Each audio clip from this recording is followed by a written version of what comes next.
Yang terjadi di Rempang sekarang nggak lebih kurang juga sama. Itu orang dari zaman dulu sudah hidup di situ, pemilik di situ. Kita yang mengusir penjajah Pak supaya tanah air punya kita. Kalau kita membangun terus yang menikmatin orang rakyatnya, diusir rakyatnya, dibulldozer, gimana? Ini pikirannya begini. Yang hancur yang kecil-kecil ini, yang besar tambah besar. Ini kan kebijakan kita yang bikin. Integrator segala macam itu kan kita bikin peraturan. Ternyata malah dia ngatur mereka, ini keuntungan. Di mana letak kemerdekaan kita kalau segala kita diatur mereka, napas kita diatur mereka? Ini kan kesalahan kita, artinya kita harus cek ini. Saya setuju panja itu Pak, supaya kita bongkar ini. Jangan dikira kita bikin yang dengarnya nama udah hebat, integrator begini, ujung-ujungnya nggak ada yang ngontrol. Kalau misalnya ditentukan 20%, nggak ada yang siapa yang ngontrol. Karena yang lebih ngontrol mereka kalau punya amplop untuk ngontrol itu. Undang-undang ini bisa dikontrol dengan amplop Pak di negara kita ini. Tapi kalau diatur orang-orang kaya-kaya yang ngatur negara ini, pimpin-pimpin ini semua. Makanya Rempang orang yang sudah bertahun-tahun itu mau dibulldozer sama jenderal kita, dididik sama ini bukan punya mau mengamankan negara, mau bulldozer rakyat. Nah, aneh itu. Di mana letaknya yang benar? Kalau saya yang bisa punya orang, saya pecat tuh kayak gitu.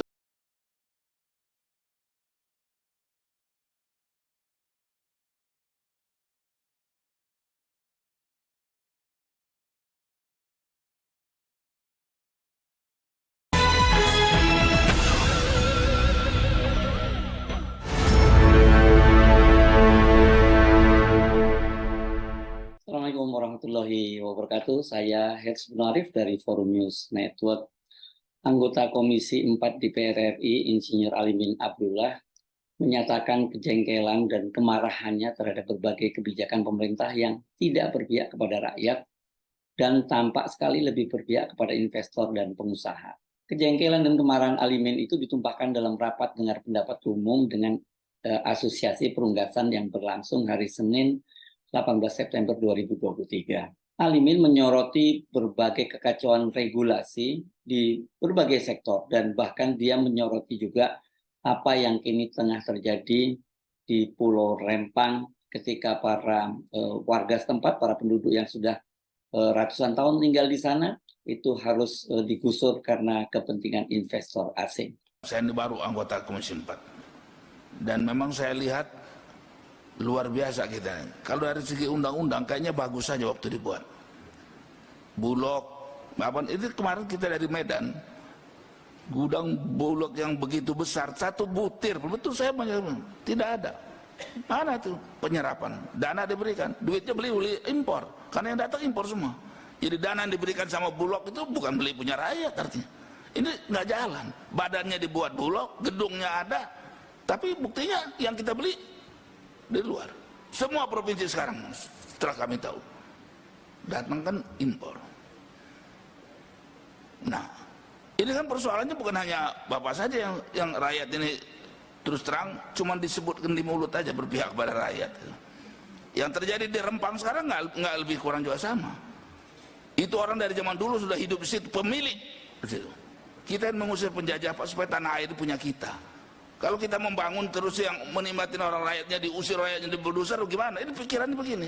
Yang hancur yang kecil-kecil ini, yang besar tambah besar. Ini kan kebijakan kita yang bikin. Integrator segala macam itu kan kita bikin peraturan.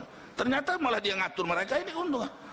Di mana letak kemerdekaan kita kalau segala kita diatur mereka, napas kita diatur mereka? Ini kan kesalahan kita, artinya kita harus cek ini. Saya setuju panja itu Pak, supaya kita bongkar ini.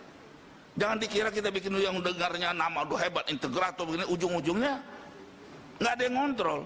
Kalau misalnya ditentukan 20%, nggak ada yang siapa yang ngontrol. Karena yang lebih ngontrol mereka kalau punya amplop untuk ngontrol itu. Undang-undang ini bisa dikontrol dengan amplop Pak di negara kita ini. Jadi jangan main-main bikin undang-undang. Kalau tidak bisa kita atur, sekarang mari cek di mana Bulog beli padi kita. Nggak ada, kosong, sebutir pun tidak. Bukan nggak ada Bulog, bukan nggak ada duitnya juga, anggaran diputuskan, tapi tidak dilakukan. Yang paling gampang adalah impor, berangkat sekali ribuan ton datang.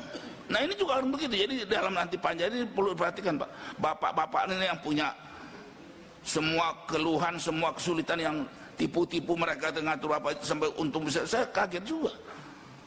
Anda sudah hidup di negara ini, Anda punya negara, Anda berusaha di sini. Kok ada orang yang datang karena punya modal untuk ngatur hidup kita? Di mana letaknya DPR kalau gitu? Ini betul emang betul harus ada datang. Kalau Anda betul-betul rakyat, kami harus diuntungkan, harus kami yang dibela, begitu dong. Nah ini kan tidak. badannya ada, duitnya ada, tapi yang dibeli yang di luar. Ini saya saksi hidup nih. Ini satu butir pun tidak ada. Memang nggak ada padi di situ. Nah, dan negara ini yang katanya berpihak, kadang-kadang juga lucu. Saya bilang udah lucu tuh. Berpihak kepada rakyat, semua mereka tahu bahwa memproduksi beras itu susah karena semua faktor produksinya kan naik semaunya, tidak diatur, ya kan? Pupuk, bibit segala macam. Tapi begitu harga gabah, negara yang menentukan dan tidak pernah menguntungkan. Kalau dia ditentukan menguntungkan, saya angkat topi. Itu baru namanya membela rakyat. Apalagi kalau seperti kata Pak Jarod, yang punya rakyat kecil ini beli lebih mahal oleh negara. Iya, betul. Nah, baru jadi dia itu lebih bagus. Ini terus sampai ya. Negara ini lebih senang ngasih duit langsung, supaya mukanya naik. Ngasih duit cash. Padahal ini nggak ngasih. Mestinya yang berproduksi ini yang dikasih harga lebih. Semua petani ngomong sama kita, Pak, daripada bantuan langsung, harga kopi kami dikasih, harga singkong kami, harga ini yang benar, harga telur kami benar. Itu lebih betul. Itu harus kita atur sebetulnya.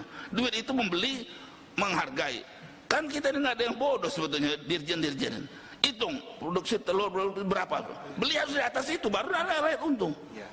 Kenapa jadi orang lain yang suruh ngatur keuntungan rakyat? Kita yang mesti ngatur. Mereka harus untung minimal 20%. Bikin harganya. Harga pokoknya sekian, harga sekian. Negara, saya setuju DPR memutuskan seperti itu. Jadi yang beli negara. Ya. Jadi jangan seperti sekarang diserahkan sama mereka lagi ngatur. Ujungnya kalian semua diatur. Sekarang hari ini baru saya dengar luar biasa ini. Hanan bilang, saya belum pernah dengar dari Bapak bahwa keuntungan Bapak diatur orang. Kita di negara kita diatur sama manusia. Kalau diatur negara saya angkat topi. Tapi kalau diatur orang-orang kaya-kaya yang ngatur negara ini, pimpin-pimpin ini semua. Makanya Rempang orang yang sudah bertahun-tahun itu mau dibuldoser sama jenderal kita, dididik sama ini bukan punya mau mengamankan negara, mau berdoser rakyat. Nah, aneh itu. Di mana letaknya yang benar? Kalau saya yang bisa punya orang, saya pecat itu kayak gitu. Karena semua itu dia orang dididik untuk membela kita, mengamankan. Ini enggak, ngancam mau bulldozer. Apa itu?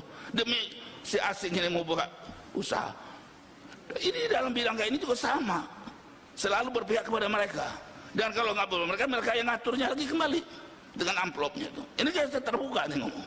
Ini hak kami di PR untuk bicara. Jadi menurut saya Pak, begitu banyak ini kesempatan. Jangan disia-siakan. Buka aja, jangan ditutup-tutupin. Sungkan-sungkan nggak ada itu. Sudah nggak zamannya lagi Pak. Dan berhentilah ngomong berpihak rakyat kalau masih begitu caranya. Ini cuma di mulut aja Pak rakyat. Sebetulnya rakyat berproduksi nggak dibeli. Saya dapat data jagung itu saja diperkirakan 18 juta lebih. Kita perlu paling 16 juta, mestinya surplus. Kenapa jadi impor terus?